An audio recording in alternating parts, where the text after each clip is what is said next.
Most people assume the Bible was written by the people whose names are on it. Moses wrote Genesis, Matthew wrote Matthew, Solomon wrote Proverbs. Simple, right? It's not that simple. And once you understand the real answer, the Bible actually becomes more interesting, not less. Let's start with the Old Testament. The first 5 books of the Bible are called the Torah: Genesis, Exodus, Leviticus, Numbers, Deuteronomy. In Jewish and Christian tradition, these 5 books were written by Moses. There's just one problem. Deuteronomy describes the death of Moses in detail. Moses cannot have written about his own death. That's not a controversial statement. Virtually every biblical scholar agrees on this. So who wrote it? Beginning in the 18th century, scholars started noticing something strange inside the Torah. The same stories were being told twice, with different details, different names for God, different tones, sometimes even contradicting each other. In Genesis alone, there are 2 separate creation stories, back to back.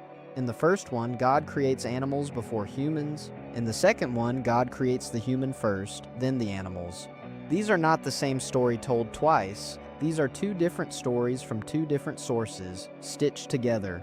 Scholars began calling this the documentary hypothesis. The theory is that the Torah wasn't written by one person. It was compiled from at least 4 separate ancient source documents, each written by different authors in different times with different theological emphases. Scholars label these 4 sources J, E, D, and P. J, the Jawas source, uses the name Yahweh for God, warm, storytelling style, probably written around 950 BC in the southern kingdom of Judah. E, the Elohist source, uses the name Elohim for God, more formal, written around 850 BC in the northern kingdom of Israel. D, the Deuteronomist, responsible for most of Deuteronomy, written around 620 BC, possibly during the reign of King Josiah. P, the priestly source, heavy on ritual, law, and genealogy, written during or after the Babylonian exile, around 550 BC. At some point, probably around 450 BC, a compiler known as the Redactor wove all 4 sources together into the Torah we have today. That's why the same stories appear twice. That's why God has different names in different passages. That's why the tone shifts dramatically between chapters. It's not one voice, it's 4 voices, carefully braided together over centuries. Now, does this mean the Torah isn't sacred? That's not for me to answer. What it means is that the Torah has a history, a long, complicated, deeply human history, and understanding that history makes every chapter richer. Now let's talk about the New Testament. The 4 Gospels, Matthew, Mark, Luke, John, are named after their supposed authors, but here's what the scholarship actually says. Not one of the 4 Gospels names its own author anywhere in the text. The titles, the Gospel according to Matthew, were added later, by someone else. The earliest Gospel is almost certainly Mark. Most scholars date it to around 70 AD, roughly 40 years after the crucifixion. Matthew and Luke came later. And here's something fascinating. Both Matthew and Luke copy large sections of Mark almost word for word, which means Matthew, traditionally identified as one of the 12 apostles, an eyewitness to Jesus, was copying from Mark, who was not an eyewitness. Why would an eyewitness copy from someone who wasn't there? Most scholars believe the Gospel of Matthew was not written by the Apostle Matthew. It was written by an unknown author, probably a Greek-speaking Jewish Christian, who used Mark as his primary source.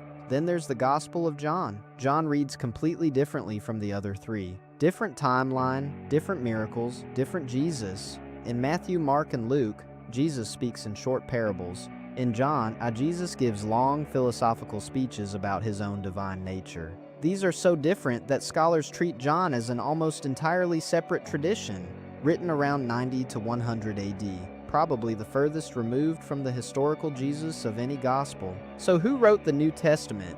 27 books in total. 13 of those books claim to be written by Paul. Scholars widely agree that Paul almost certainly wrote 7 of them.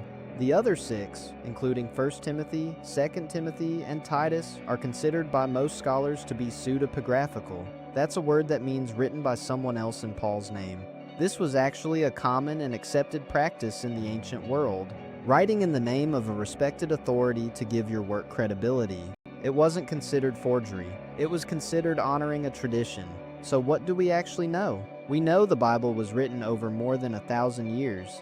by dozens of different authors in 3 different languages, Hebrew, Aramaic, and Greek, across wildly different cultures and historical circumstances. We know that councils of religious leaders in Judaism and later in Christianity decided which texts were sacred and which were left out. There were gospels that didn't make it in, letters, prophecies, entire books called the Apocrypha that some traditions include and others don't. The Bible as we know it today was not handed down complete from the beginning. It was assembled, argued over, voted on, translated and retranslated across 2,000 years. And here's what I keep coming back to. That process, messy and human as it is, produced something that has endured for millennia. Something that billions of people still find profound, still find comforting, still find challenging. Whether that's because it's divinely inspired or because it captures something true about the human experience, that's the question worth sitting with. Next time, we're getting into the stories themselves, and we're starting with one you think you know, David and Goliath. You don't know it, not really. Subscribe to Before the Sermon so you don't miss it.